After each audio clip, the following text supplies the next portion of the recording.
လူတစ်ယောက်ဟာမွေတွေကိုပြင်းပြင်းထန်ထန်ကြောက်ရွံ့နေခဲ့ပါတယ်။မွေဆိုတဲ့အတန်ကိုကြားယုံနဲ့သူ့နှလုံးခုန်နှုန်းတွေမြန်လာပြီးကြောက်စိတ်က10မှတ်မှ9မှတ်လောက်ကိုတက်လာတတ်ပါတယ်။မွေတက်ပုံလေးကိုမြင်ယုံနဲ့တောင်ချက်ချင်းကြောက်ရွံ့မှုတွေခံစားရပါတယ်။ဒီလိုအခြေအနေမျိုးကိုဘယ်လိုများကြော်လွှမ်းနိုင်ခဲ့မလဲဆိုတာစိတ်ဝင်စားစရာပါ။ သူ့ရဲ့မွေကြောက်စိတ်အကြောင်းကိုလှုပ်ဖို့ကြိုက်ဖက်တွေကတည်ရှိထားကြပါတယ်။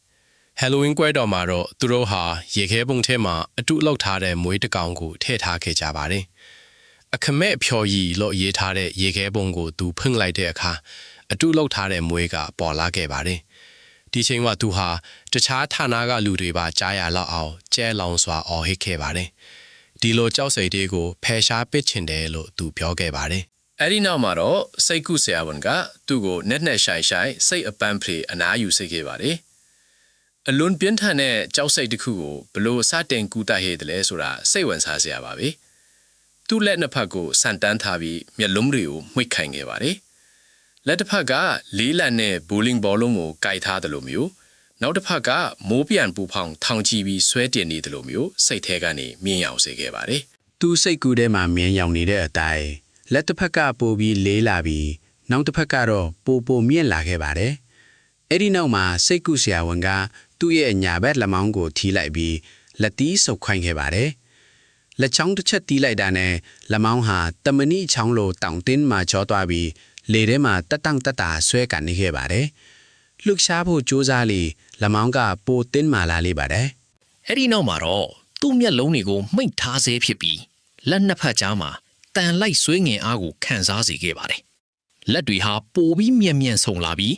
လက်ချောင်းတွေကလည်းကော်နဲ့ကတ်ထားတယ်လို့မျိုးတင်းကျပ်စွာရှက်လိမ်သွားပါတယ်။သူတို့လက်တွေကိုခွဲထုတ်ဖို့စဉ်းစားလေပိုပြီးတင်းကျပ်မာကျောလာလိပါပဲ။နှဆိုင်တဲ့စိတ်အခြေအနေမှာလက်နှစ်ဖက်ကိုလက်သီးဆုပ်ခိုင်းခဲ့ပါနဲ့။မွေတွေနဲ့ပတ်သက်တဲ့ကြောက်စိတ်တွေ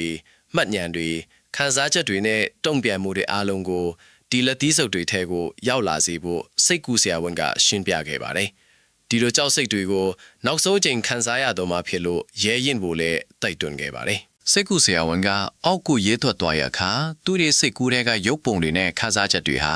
လက်သီးဆုပ်ထဲမှာပူပြီးပြင်းထန်လာစေဖို့ပြောခဲ့ပါတယ်။၃ညကိုရောက်တဲ့အခါသူဟာလက်တွေကိုဖွင့်လိုက်ပြီးလွှတ်ချလိုက်ပါတယ်။ထို့နောက်အသက်ပြင်းရှူရင်းအသစ်တစ်ခုကိုသဘောပေါက်သွားခဲ့ပါတယ်။စိတ်ကူးဆရာဝန်ကမွေတွေဟာတဘာဝလောကမှာအရေးပါတဲ့အချမ်းကဏ္ဍကနေပါဝင်နေတဲ့ဆိုတာကိုနားလည်အောင်ကူညီပေးခဲ့ပါတယ်။သူတို့ဟာကြွက်တွေနဲ့ယောဂတွေကနေကျွန်တော်တို့ကိုကာကွယ်ပေးပြီးတဘာဝပတ်ဝန်းကျင်မှာအရေးပါတဲ့အခန်းကဏ္ဍကနေပါဝင်နေပါတယ်။မွေတွေဟာအသက်ရှင်သန်ဖို့ထိုက်တန်ပြီးအကျိုးကျေးဇူးများစွာရှိတယ်လို့လည်းသိရှိသွားခဲ့ပါတယ်။စိတ်ကူးဆရာဝန်ကလက်ချောင်းတစ်ချက်တီးပြီးမွေလို့ပြောလိုက်တဲ့အခါသူဟာချက်ချင်းပြုံးလိုက်ပြီးရေမောလာခဲ့ပါတယ်။အဲ့ဒီနောက်မှာစိတ်ကူးတဲ့ကနေမွေတွေကသူ့ကိုရားအောင်လုပ်နေတာကိုမြင်ရောင်စေခဲ့ပါတယ်။ဒါကသူ့ကိုပျော်ရွှင်စေပြီးကောင်းသောခံစားချက်တွေကိုပေးခဲ့ပါတယ်။မွေတွေကိုကြောက်ရွံ့ခဲ့တဲ့အရာတွေကိုသူလုံးဝမေ့သွားမှာဖြစ်ပါတယ်။ဒီလိုပြောင်းလဲမှုအတွက်ခိုင်မာတဲ့တတ်သိအဖြစ်စိတ်ကူးဆရာဝန်က